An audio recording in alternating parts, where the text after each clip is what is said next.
Welcome to study studio. और आज के इस वीडियो में हम बात करने वाले हैं एमबीए प्रोग्राम से पॉलिटिकल साइंस। यूनिट 3 है हमारी जाति, अस्पृश्यता निवारण कानून एवं अत्याचारों से प्रदत्त सुरक्षा। तो इस यूनिट के 4 चैप्टर हैं, तो हम दूसरे चैप्टर से स्टार्ट करेंगे। पहला चैप्टर हम बाद में पढ़ेंगे। तो वीडियो स्टार्ट करने से पहले चैनल को सब्सक्राइब और वीडियो को लाइक ज़रूर कर दें। चलिए वीडियो को स्टार्ट करते हैं। सबसे पहले हम इस यूनिट के इंट्रोडक्शन के बारे में बात करेंगे। इस यूनिट में हम पढ़ने वाले हैं छुआछूत के बारे में या अस्पृश्यता के बारे में। ठीक है, अस्पृश्यता का शाब्दिक अर्थ है ना छूना, यानी किसी को छूने से बचने का मतलब है अस्पृश्यता, यानी किसी को टच होने से बचना। ठीक है, इसे सामान्य भाषा में छुआछूत की समस्या भी कहते हैं। छुआछूत भी आपने सुना होगा, किसी को टच कर देते हैं तो ऐसा कहा जाता है कि अशुद्ध हो जाएंगे। ठीक है, वही चीज़ है। अस्पृश्यता का अर्थ है किसी व्यक्ति या समूह के सभी लोगों के शरीर को सीधे छूने से बचना। यानी अस्पृश्यता में क्या होता है कि किसी खास समूह के लोग होते हैं कि उनको छूने से ऐसा माना जाता है कि अशुद्ध हो जाएंगे। ठीक है, आपने हिस्ट्री में ही पढ़ा होगा कि चांडाल लोग जो होते थे उनसे लोग छूने से बचते थे। ठीक है, इसी तरह से यही चीज़ है। ये मान्यता है कि अस्पृश्य लोगों से छूने, यहाँ तक कि उनकी परछाई भी पड़ने से उच्च जाति के लोग अशुद्ध हो जाते हैं और अपनी शुद्धता वापस पाने के लिए उन्हें पवित्र गंगा जल से स्नान करना पड़ता है। यानी ऐसा माना जाता है कि अगर कोई अस्पृश्य लोग हैं, मानी कुछ लोग ऐसे होते हैं कि माना जाता है कि उन्हें छूने से अशुद्ध हो जाएंगे। अगर आपने उन्हें छू दिया तो गंगा जल से नहाना पड़ेगा, जब ही आपकी शुद्धता आपको वापस मिलेगी। जो मैंने अभी बताया था कि चांडाल जो है, आपने अगर हिस्ट्री में पढ़ा होगा कि चांडाल जो होते थे लकड़ी बजाकर आते थे गाँव में ताकि लोग उन्हें छूने से बचें और उनकी परछाई से भी लोग बचते थे। ठीक है, भारत में अस्पृश्यता की प्रथा को संविधान के अनुच्छेद 17 के अंतर्गत एक दंडनीय अपराध घोषित कर दिया गया है। अगर आप छुआछूत का समर्थन करते पाए जाते हैं, अगर आप ऐसी किसी क्रिया में पाए जाते हैं कि अस्पृश्यता होती है वहाँ, तो आपको दंड दिया जा सकता है। आर्टिकल 17 कहता है, ठीक है, जो आपका मौलिक अधिकार मिले।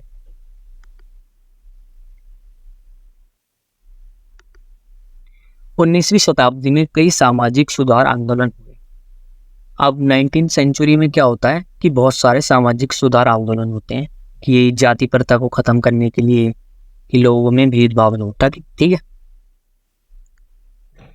महात्मा गांधी, भगवान ने मनुष्य को कभी ऐसा नहीं बनाया कि वे किसी अन्य व्यक्ति को छूत समझे। महात्मा गांधी के छुआछूत पर विचार हो कि जो भगवान है उन्होंने किसी को ऐसा नहीं बनाया कि कोई इंसान उन्हें छूने से बचे, यानी सभी लोग बराबर हैं, ऐसा कुछ नहीं, ये सब गलत चीज़ें हैं। ठीक है, हम बात करते हैं डॉक्टर भीमराव अंबेडकर जी के बारे में। डॉक्टर भीमराव अंबेडकर जी कहते हैं कि अछूत पूरी तरह से एक नया वर्ग बनाते हैं, यानी मौजूदा वर्ण व्यवस्था के अलावा 5वां वर्ण। इस प्रकार अछूतों को हिंदुओं की जाति व्यवस्था से अलग है। यानी डॉक्टर भीमराव अंबेडकर जी कहते हैं कि जो अछूत है, जो अस्पृश्य लोग हैं, वो एक नया वर्ण बनाते हैं। अब वर्ण नया कैसे बनाते हैं? वर्ण है 4, ब्राह्मण, क्षत्रिय, वैश्य, शूद्र। अब जो अछूत लोग हैं वो तो ना तो वैश्य है ना शूद्र, इसलिए उन्हें नया वर्ण बनाते। तो हिंदू जाति व्यवस्था में क्या है, उन्हें अलग वर्ण बनता है जिसे 5वां वर्ण कहा जाता है। ठीक है, अछूतों को। ये कौन कह रहा है? डॉक्टर भीमराव अंबेडकर जी। ठीक है, भीमराव अंबेडकर जी ने सोचा कि अछूतों की समस्या केवल मानवीय और सामाजिक नहीं थी, बल्कि ये राजनीतिक भी है। यानी अछूतों के साथ समाज में भी दुर्व्यवहार होता है और वैसे भी होता है। तो उन्होंने सोचा कि राजनीति में अछूतों की कोई भागीदारी नहीं है, यानी जो कुछ ऐसा काम करते हैं जिन्हें अछूत समझा जाता है। ठीक है, जैसे सफाई करना, झाड़ू लगाना, उन लोगों को अछूत मानते हैं। तो भीमराव अंबेडकर जी कहते हैं कि समाज में तो लोग इन्हें थोड़ा नीची जाति का समझते हैं और राजनीति में भी इनकी कोई भागीदारी नहीं। ठीक है, इसलिए उन्होंने 1919 में निर्वाचक मंडल की मांग की। सरकार ने अलग निर्वाचक मंडल की मांग को स्वीकार कर लिया। अब डॉक्टर भीमराव अंबेडकर जी क्या देखते हैं कि राजनीति में भी इनकी कोई भागीदारी नहीं है, तो 1919 में वो निर्वाचक मंडल की मांग करते हैं। निर्वाचक मंडल का ये है कि इलेक्शन जो होंगे तो इसमें इनकी आरक्षित सीटें होंगी। ठीक है,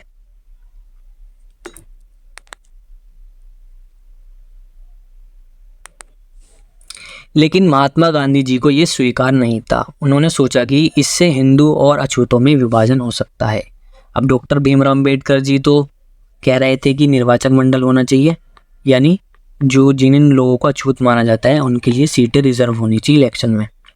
आज भी सीटें रिजर्व होती हैं, आरक्षित होती हैं, ठीक है। महात्मा गांधी जी कह रहे थे नहीं, ऐसा नहीं होना चाहिए, हिंदू और अछूतों में इससे विभाजन हो जाएगा, ठीक है, यानी अलग अलग हो जाएंगे, वो इन्हें बांटना नहीं चाह रहे थे। लेकिन बाद में क्या होता है, गांधी जी इसे स्वीकार कर लेते हैं और डॉक्टर भीमराव अम्बेडकर जी और गांधी जी के बीच एक समझौता होता है जिसे पूना पैक्ट के नाम से जाना जाता है, ठीक है। इसके बाद प्रांतीय सरकारों ने अस्पृश्यता विरोधी अधिनियम पारित किए। अब जब निर्वाचक मंडल की ब्रिटिश सरकार मांग स्वीकार कर लेती है तो प्रांतीय सरकार जो थी उन्होंने अधिनियम बनाना शुरू किए, यानी कानून बनाना शुरू किए कि अस्पृश्यता जो है वो गलत चीज़ है, ऐसा कोई करता पाया जाएगा तो उसे दंडनीय अपराध दिया जाएगा, ठीक है। अब हम बात करने वाले अछूत कौन है, यानी किन लोगों को अछूत कहा जाता है, ठीक है। ऐतिहासिक रूप से निम्न जातियों में जन्म लेने वाले व्यक्ति, संक्रामक रोगों से पीड़ित व्यक्ति और आदिवासियों का अछूत माना जाता है। यानी जो लोग निम्न जाति में पैदा होते हैं, जो साफ सफाई करते हैं, उन्हें क्या कहा जाता है, अछूत माना जाता है, ठीक है। दलित शब्द का अर्थ है पीड़ित, शोषित, दबाया हुआ या जिनका हक छीना गया। अब दलित कौन है, अब दलित जो है इन्हीं लोगों को अछूत माना जाता है, ठीक है। अब इन्हें दलित माना जाता है, ठीक है। दलित शब्द का जो अर्थ है पीड़ित, शोषित, दबाया हुआ, यानी जिनके साथ काफ़ी अत्याचार किया गया हो, शोषित किया गया हो, वो लोग क्या हैं, दलित हैं। लेकिन आधुनिक समय में दलित शब्द किसी एक जाति को संदर्भित करता है, लेकिन आज के समय में दलित जो है किसी एक खास कम्युनिटी के बारे में बताता है। और वो खास जाति क्या है, दलितों को अशुद्ध और प्रदूषणकारी माना जाता है और इसलिए उन्हें शेष समाज से अलग कर दिया जाता है। यानी दलित लोग जो है उन्हें अलग लोग माना जाता है, वो कुछ ऐसा काम करते हैं, उन्हें समाज में जगह नहीं जाती, गलत नज़रों से देखा जाता है, जो कि बिल्कुल गलत है, ठीक है। आज अनुसूचित जातियां और अनुसूचित जनजातियों के सदस्यों को दलित माना जाता है, यानी जो भी एससी हैं और एसटी हैं वो लोग क्या हैं, दलित हैं, और उन्हें ही आज के दौर में पहले अछूत माना जाता जो आज एससी एसटी हैं। आपने एससी एसटी के बारे में भी सुना होगा, ठीक है। कॉलेज वगैरह में एडमिशन होते हैं, एसटी सर्टिफिकेट होता है, आपका काम आता है काफ़ी, ठीक है। एससी सर्टिफिकेट होता है वो भी, ठीक है। और भी जगह आपकी काम आता है, फीस आपकी कम हो जाती है, ठीक है। दलितों के खिलाफ भेदभाव के प्रकार, यानी जो भी लोग अछूत हैं या दलित हैं उनके खिलाफ क्या क्या भेदभाव किया जाता है उसके बारे में हम पढ़ेंगे। पहला है हमारा अन्य जाति के सदस्यों के साथ खाने से निषेध। निषेध का मतलब है मनाही, यानी दूसरे जाति के सदस्यों के साथ इन लोगों को खाने से रोका जाता है कि आप इस कास्ट के हैं तो आप इन लोगों के साथ नहीं खाएंगे। मतलब आपकी जाति क्या है, छोटी है, और हमारी जाति क्या है, बड़ी है, तो आप हमारे साथ खाना नहीं खाएंगे। इस तरह के क्या दलितों के साथ भेदभाव किए जाते हैं, ठीक है। अन्य जाति के सदस्यों के साथ विवाह करने से निषेध, यानी दूसरी जाति के लोगों के साथ इनका विवाह भी नहीं करने देते। आपने भी सुना होगा कि एक और है कि दलित की घोड़ी नहीं जाने दी, मतलब दलित को क्या घोड़ी पे नहीं बैठने दिया जाता। इस तरह के भेदभाव आजकल भारत में देखने को मिलते रहते हैं, ठीक है। चाय की दुकान में दलितों के लिए अलग गिलास, यानी चाय की जो दुकान होती हैं उनमें दलितों के लिए अलग गिलास होता है, क्योंकि उन्हें क्या अशुद्ध माना जाता है, तो इसलिए उनके लिए अलग गिलास रखे जाते हैं, जो कि बिल्कुल गलत है, ठीक है। चौथा है हमारा बैठने की व्यवस्था और रेस्तरां में अलग बर्तन, यानी रेस्टोरेंट जो होते हैं वहाँ पर क्या है, दलितों के लिए अलग बैठने की व्यवस्था होती है, उनके खाने पीने के बर्तन भी अलग होते हैं। इस तरह के भेदभाव इन लोगों के साथ किए जाते हैं। फिर है हमारा मंदिर में जाने से रोकना, यानी दलितों को क्या है, मंदिरों में जाने से रोका जाता है। ऐसा माना जाता है कि ये लोग अछूत हैं, अशुद्ध हैं, इसलिए इन्हें मंदिर में जाने नहीं दिया जाता, ठीक है, जो भी चीज़ें बिल्कुल गलत हैं। सार्वजनिक संपत्ति और संसाधनों जैसे कुओं, तालाबों आदि तक कोई पहुँच नहीं, यानी सार्वजनिक संपत्ति जो है जो वहाँ पर इन लोगों को जाने नहीं जाता, जैसे कुओं पर, तालाबों पर, ऐसे इसलिए कि ऐसा माना जाता है कि ये चीज़ें अशुद्ध हो जाएंगी, जो कि बिल्कुल गलत सोच है। ठीक है, नेक्स्ट है हमारा स्कूल में दलित बच्चों को अलग बैठाना। स्कूल में क्या होता है कि अगर छोटी जाति के बच्चे हैं, कहीं कहीं देखा जाता है कि उन्हें अलग बिठाया जाता है, ज़मीन पर बिठा दिया जाता है, डेस्क पर बैठने नहीं दिया जाता। ठीक है, लेकिन अब तो ऐसा थोड़ा कम देखने को मिल रहा है, पहले ये चीज़ें बहुत होती थी। ठीक है,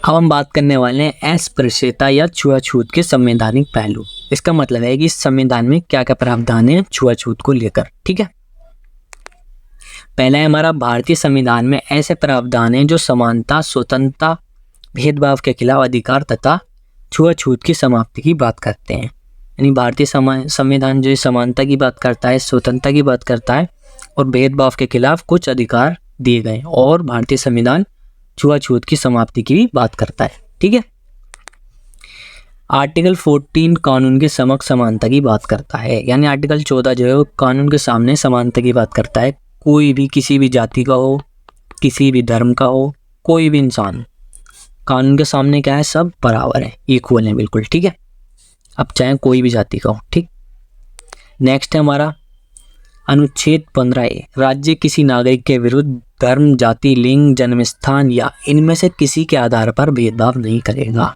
यानी राज्य का मतलब है सरकार से। सरकार किसी भी धर्म को, किसी भी जाति के, किसी भी लिंग के या उसके जन्म स्थान के आधार पर उसके साथ भेदभाव नहीं करेगी। ठीक है, नेक्स्ट है आर्टिकल 15B के अनुसार राज्य जाति, वंश, लिंग, धर्म, जन्म स्थान के आधार पर दुकानों, सार्वजनिक स्थानों, होटल, मनोरंजन के स्थान, पार्क, तालाब आदि पर जाने से रोका नहीं जाएगा। यानी इन सभी जगहों पर लोगों को नहीं रोका जाएगा, उसका कोई भी धर्म हो, कोई भी जन्म स्थान हो, कोई भी जाति हो। ठीक है, उस इंसान को जाने की इजाज़त है, जो भी पब्लिक प्लेस है। ठीक है,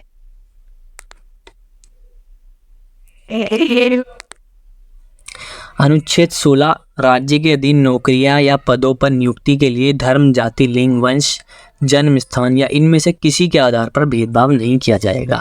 यानी जो भी गवर्नमेंट जॉब्स होंगी उनमें धर्म, जाति, लिंग, वंश, जाति के आधार पर जो भी चीज़ें, किसी के आधार पर सरकार भेदभाव नहीं करेगी। ठीक है, सबको जॉब्स दी जाएंगी। ये नहीं कि आप इस जाति के हैं तो आपको नहीं दी जाएगी, नहीं, ऐसा नहीं है। सभी लोग क्या हैं, राज्य के सामने इक्वल है, यानी समान है। अनुच्छेद 17 अस्पृश्यता या छुआछूत के अंत का उल्लेख करता है। अगर कोई ऐसा करता पाया जाता है तो वह दंडनीय अपराध है। अगर आप छुआछूत का समर्थन करते हैं, आप छुआछूत करते पाए जाते हैं तो ये क्या है, दंडनीय अपराध है आर्टिकल 17 के तहत। ठीक है, अब आता है अनुच्छेद 46, राज्य कमजोर वर्गों और विशेष रूप से अनुसूचित जाति यानी SC, अनुसूचित जनजाति ST के शैक्षिक और आर्थिक हितों को बढ़ावा देगा और उन्हें सामाजिक अन्याय और सभी प्रकार के शोषण से बचाएगा। यानी सामाजिक शोषण से तो सरकार बचाएगी, और जो भी SC ST हैं उन्हें सरकार सहायता प्राप्त करेगी, यानी उनकी पढ़ाई लिखाई को देखेगी और उनके आर्थिक हितों के बारे में बढ़ावा देगी। फॉर एग्जाम्पल के लिए, जैसे आपने देखा होगा कि अगर आपने SSC के बारे में तो सुना ही होगा, SSC का एग्ज़ाम होता है, उसमें अगर आप SC ST से हैं तो आपको कोई फीस नहीं देनी पड़ेगी एग्ज़ाम देने के लिए। ठीक है, अनुच्छेद 325, किसी भी व्यक्ति का मतदाता सूची में धर्म, जाति, लिंग या उनमें से किसी के आधार पर नाम नहीं हटाया जाएगा। आप किसी भी जाति के हों, किसी भी धर्म के हों, आपका जो भी वोटर लिस्ट होती है उसमें से नाम नहीं हटाया जाएगा। ठीक है, ये नहीं कि आप इस धर्म के हैं तो आप वोट नहीं देंगे, या आप इस जाति के हैं तो आप वोट नहीं देंगे, नहीं, ऐसा कुछ नहीं है। ठीक है,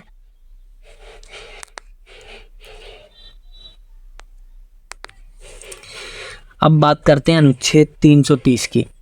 अनुच्छेद 330 के अनुसार अनुसूचित जातियों और अनुसूचित जनजातियों के लिए लोकसभा में सीटें आरक्षित की जाएंगी। यानी लोकसभा के जो चुनाव होते हैं उनमें SC के लिए और ST के लिए सीटें आरक्षित होंगी। आपने सुना होगा कि कभी कभार कि ये सीट SC के लिए आरक्षित है या कोई दूसरा व्यक्ति चुनाव नहीं लड़ सकता। यानी वो सीटें जो आरक्षित होती हैं वहाँ कोई और चुनाव नहीं लड़ेगा, ओनली SC कैंडिडेट ही लड़ेगा। अगर वो SC कैंडिडेट नहीं है तो वो चुनाव वहाँ पर नहीं लड़ेगा। ठीक है,